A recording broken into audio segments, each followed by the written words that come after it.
Olá você, muito bom dia. Está no ar a primeira edição do Mister Mengão, o seu telejornal com as notícias do mais querido do planeta. Flamengo recusa a proposta milionária da Roma pelo Wesley. Flamengo avisa ao Cruzeiro que tomou uma decisão sobre a venda de Matheus Gonçalves. Com show de Matheus Gonçalves, Flamengo vira contra o Atlético Mineiro e encaminha a sua classificação no Brasileirão Sub-20. Clube saudita oferece 14 milhões ao Flamengo por empréstimo de medalhão. Essas e outras você confere agora. Fica comigo até o final, porque aqui tem muito mais Flamengo para você. O Pedro se posicionou nessa segunda-feira sobre as críticas que recebeu do Felipe Luiz depois da vitória do Flamengo em cima do São Paulo no sábado passado. Em nota, o Pedro se posicionou. Uma vez esclarecido internamente, eu venho a público para falar com os torcedores do Flamengo, ao qual tenho o maior respeito e gratidão, sobre os fatos que aconteceram nos últimos dias. É inegável que me senti desvalorizado e exposto após um membro do departamento de futebol do clube ter me colocado à venda e me descartado para a sequência da temporada. Construí minha trajetória no Flamengo com muita luta e dedicação. Briguei pelo meu lugar desde o primeiro dia. Conquistei títulos importantes e um lugar na história. Esperava mais respeito, escreveu Pedro. É evidente que esse fato me fez baixar o rendimento no dia a dia. Não tenho vaidade e assumo que durante a última semana o meu desempenho foi abaixo dos meus companheiros e por isso eu não fui relacionado para o jogo. A explicação para não estar relacionado era simples e clara, mas a maneira que foi exposta publicamente foi acima do tom e desrespeitosa. Aos meus companheiros, tudo esclarecido e conversado internamente. Quarta-feira tem Mengão em campo e nada mais importa. Saudações rubro-negras. Aí eu te pergunto, você acha que o Felipe Luiz errou em não lavar a roupa suja dentro de casa? Ou você, no lugar dele, teria feito a mesma coisa? Coloca aí que eu quero saber. O Flamengo tem em mãos uma proposta de empréstimo pelo Michael. O Al-Ula, clube da segunda divisão da Arábia Saudita, procurou o clube para contar com o jogador e ofereceu 2,5 milhões de dólares, 14 milhões de reais por um ano de contrato, com a opção de compra de mais 4 milhões de dólares, 22,5 milhões de reais. O formato do negócio ainda está sendo discutido, com a possibilidade da inclusão de metas que tornem a aquisição em definitivo pelos sauditas. O Michael deixou a decisão nas mãos do Flamengo, que avalia os possíveis cenários. Michael jogou na Arábia Saudita por 4 anos e foi multicampeão com a camisa do Al-Hilal. No retorno ao Flamengo, em meados de 2024, ele participou de 40 jogos, marcou 6 gols e deu 5 assistências. Conquistou a Copa do Brasil, a Supercopa e o Campeonato Carioca. Maravilha! Se você está curtindo esse programa, então não esquece, manda brasa agora no like para fortalecer o nosso canal. Se você ainda não é inscrito, bora lá, me dá essa honra, me dá esse prazer. Aperta o botão inscrever-se, aperta o sininho ali e pronto. Compartilhe também esse programa com parentes e amigos flamenguistas. E agora tem um novo botão aí, o hype, né? Quando você dá o seu like, aparece para você hypar o vídeo. Aperta ele, é de graça e você ainda vai me ajudar demais a crescer o nosso canal.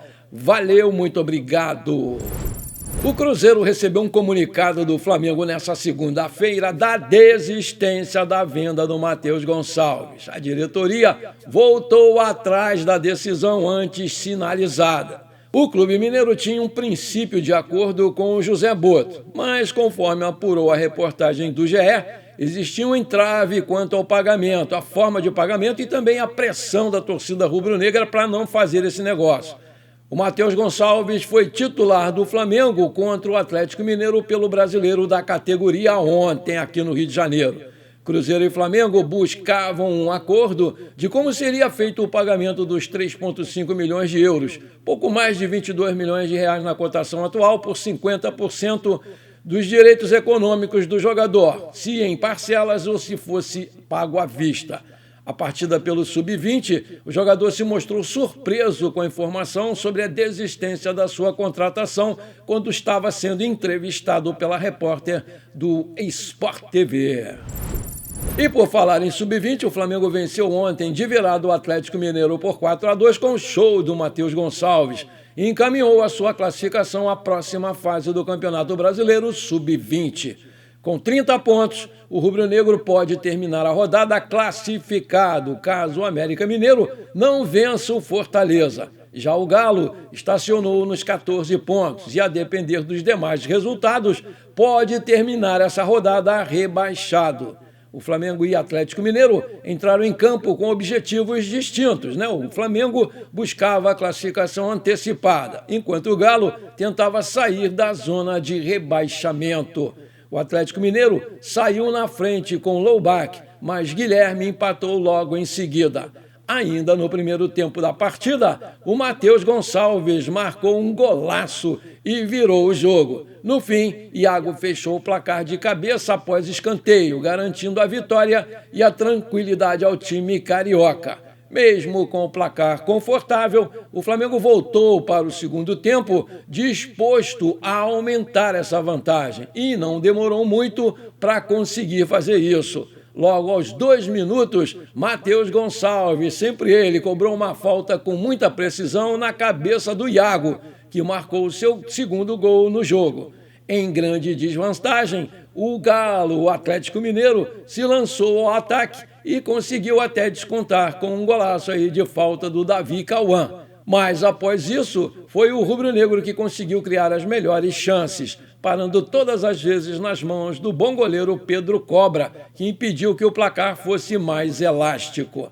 O Flamengo venceu com Lucas Furtado, Daniel Salles, depois Ítalo, Iago, João Vitor, Fabiano, Gustavo, depois da Mata, Joshua, depois Chola, Guilherme, Pedro Leão, depois Felipe Tereza, Matheus Gonçalves, depois Bruno Xavier, Lohan, depois Jorge Mora. O técnico foi o Bruno Pivetti. O Flamengo encerra a sua participação na primeira fase do Brasileirão Sub-20 na quarta-feira da próxima semana, quando vai encarar o Fortaleza fora de casa. O Flamengo recusou a primeira proposta da Roma pelo Wesley. O clube italiano ofereceu 130 milhões de reais pelo lateral direito, com quem já havia acertado as bases do contrato. O rubro-negro espera que os europeus subam ainda mais esse valor da proposta. A proposta da Roma foi de 20 milhões de euros, mais 2 milhões de euros em bônus, a depender aí das metas a serem atingidas. Publicamente, o Flamengo havia dito que gostaria de negociar o Wesley a partir dos 30 milhões de euros, 195 milhões de reais na cotação atual. E o GE apurou que o clube aceitaria abaixar esse valor, mas espera pelo menos 25 milhões de euros. Wesley já acertou o salário e os termos para um contrato de 5 anos com a Roma. Há algumas semanas, os italianos sondaram a situação do jogador de 21 anos e intensificaram as conversas. As partes entraram num acordo na semana passada, antes do clube europeu se acertar com o Flamengo. Conforme a apuração do portal Bola VIP Brasil, nessa madrugada de segunda para terça-feira, o conceituado jornalista italiano Fabrizio Romano, especialista em bastidores do mercado da bola, trouxe a informação que a Roma pode sim chegar aos valores pedidos pelo Flamengo. Segundo ele, a Roma deve seguir pressionando o Flamengo para sacramentar a contratação. E a tendência é que chegue nos 25 milhões de euros, 163,5 milhões de reais na cotação atual, que o Flamengo vem pedindo. Romano ainda informou que o treinador da equipe italiana não abre mão de ter o lateral direito. O Gasperini quer o Wesley como prioridade, com a continuidade das negociações para concretizar esse negócio, afirmou no X, antigo Twitter. Vale lembrar que o Wesley disputou 134 partidas pelo Flamengo com 74 vitórias, 30 empates e 30 derrotas. Aí eu te pergunto, você acha que o Flamengo agiu certo em recusar a proposta de 20 milhões de euros mais 2 milhões em bônus pelo Wesley? Você venderia por esse valor? Coloca aí que eu quero saber. Antes de terminar esse nosso programa de hoje, eu quero mandar os parabéns para o meu amigo José Ribamar Assis Costa, que hoje está fazendo aniversário. Parabéns para você, José Ribamar. Muita saúde, muita paz, muitos anos de vida. Comemore bastante o seu dia, meu querido. Não esquece de mandar um pedaço desse bolo aí para mim. Bom, por enquanto foi isso. Eu espero que você tenha gostado do nosso programa. Muito obrigado por você ter ficado comigo até aqui. Não esqueça de deixar aquele like maneiro. Um grande abraço e bora ser feliz. Pra cima deles, Mengão!